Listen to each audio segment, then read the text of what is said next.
Muharram. Begitu juga Nabi Nuh. Nabi Nuh itu diselamatkan Allah bahtera atau perahunya dari banjir juga di tanggal 10 Muharram. Di Quran menjelaskannya di Judiun, di bukit Judi. Judi itu wallahu alam.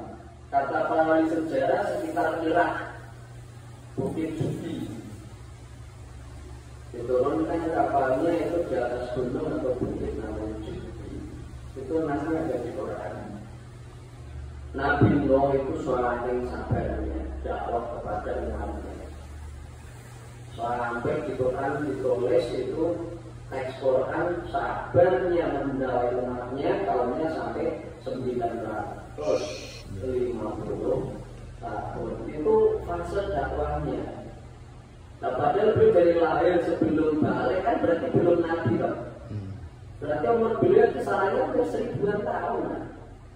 Wong dakwahnya itu 950, yang diserahkan Quran itu masa dakwahnya. Berarti umurnya lebih dari 900 tahun pensi. Bagaimana penentangannya umatnya Nabi Nuh sama beliau diajak taat tidak mau. Itu sampai Nabi Nuh itu saking berjudik.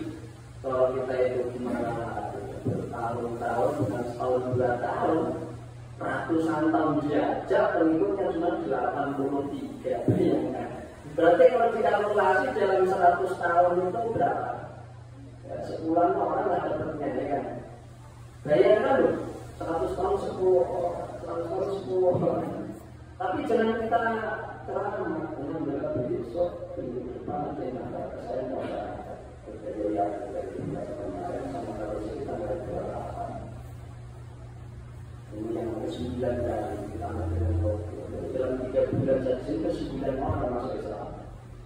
Tapi jangan bilang wah keramat ini mungkin nggak bisa. Kalau alat itu nggak bisa seperti itu. Memang kalau 3 bulan masuk Islam 9. Nabi Nuh 100 tahun 10. Itu jangan dibandingkan. Itu Nabi pangkatnya kok nggak bisa sama. Saking Nabi Muhammad ya Allah. Kalau udah begini sudah, yang tak mau taat ini gimana dan seperti macam. Itu doa Nabi Nuh yang akhirnya keramat dikabulkan sama Tuhan. Doanya tentu dipisahkan dari orang-orang yang berdoa.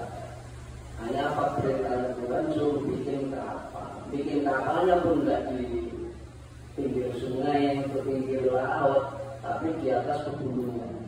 Orang tambang mengejeknya luar biasa. Kamu sudah gila. Bikin kapal di atas gunung. Kan tidak masuk akal itu perintah Tuhan itu. Dimana perintah itu saya masuk akal. Kalau bikinnya pinggir pantai, oke lah. Kalau bikinnya didorong tarikan bisa melawan. Di atas gunung. Maka orang tambah mengejek Nabi Nuh dan orang-orang yang mengikuti Nabi Nuh. Sampai kurang hasilnya bukan cuma dalam bentuk bulian verbal. Kalau berak mereka datang ke kapal Nabi Nuh, diberakin itu kapalnya. Ya namanya Tuhan yang bisa dilawan. Kaumnya Nabi Nuh itu terkena satu penyakit gatal-gatal. Kayaknya mereka datang ke sana kemari mencari obat nggak sungguh-sungguh. Sampai ada satu ketika orang berak di kapalnya Nabi Nuh kepleset. Kalau musim hujan kayak gini itu meluncur. Kepleset dan kecemplung, malah sembuh. Dari situ beredar berita viral. Jadi yang nyembuhin itu malah kain yang ada di kapalnya Nabi Nuh. Akhirnya orang-orang berebutan berlomba-lomba nyari kain yang mereka sendiri di kapalnya Nabi Nuh. Dan sembuh dari kapalnya bersih seperti sembuh. Allah Tuhan punya rencana itu yang muncul-muncul dan ada di luar kita. Sampai pada masa datang janji Tuhan, maka orang-orang yang taat itu diperintahkan untuk naik ke kapal beserta hewan-hewan sepasang-sepasang, gajah sepasang, semut sepasang, semua sepasang-sepasang. Maka Nabi Nuh menjalankan program Nabi. Nabi Nuh menjalankan program Nabi. Artinya untuk perempuan dan hewan betina itu tidak jadi satu dengan hewan jantan. Jadi program KB sudah ada dari zaman Nabi Nuh. Jadi tidak cuma sekarang aja. Tapi hukumnya haram gimana? Hukum itu nggak serta-merta haram totali kafir, family planning. Haram kalau efeknya permanen, misalnya vasektomi, tubektomi itu haram karena merubah kodrat. Haram itu buat vasektomi itu kan yang dipotong apa namanya ovariumnya perempuan sehingga nggak bisa menghasilkan telur lagi. Permanen efeknya nggak bisa hamil lagi. Atau laki-laki vasektomi itu dipotong saluran vas deferens dari apa namanya testis ke kantong sperma. Itu haram. Tapi haram itu juga akan dianulir dengan kekecualian. Misalnya kanker testis yang harus dipotong di tubektomi itu, di vasektomi mana? Kalau enggak maka menjalar sampai kemaluannya malah jadi kena tumor kanker, maka itu wajib malah. Habis seperti itu, ke perempuan kena kanker rahim, yang kalau tidak diangkat rahimnya itu akan menjalar bisa menyebabkan kematian si ibu itu, maka jadi wajib membuang atau menghabis secara permanen itu.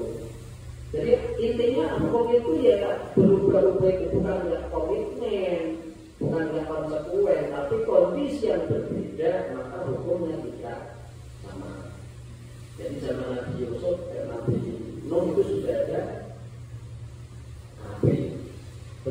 apa namanya ya family planning ya orang nggak terlalu banyak jumlahnya. Kalau banyak konsumsinya beratnya dengan kebiasaan.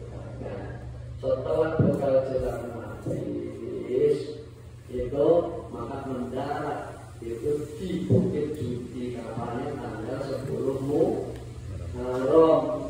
Sisa-sisa bekal makanannya karena sudah habis, airnya untuk dibaginya biar rata dibikin bubur. Makanya ada istilah makan bentuknya bubur itu sudah ada dari zaman Nabi Nuh.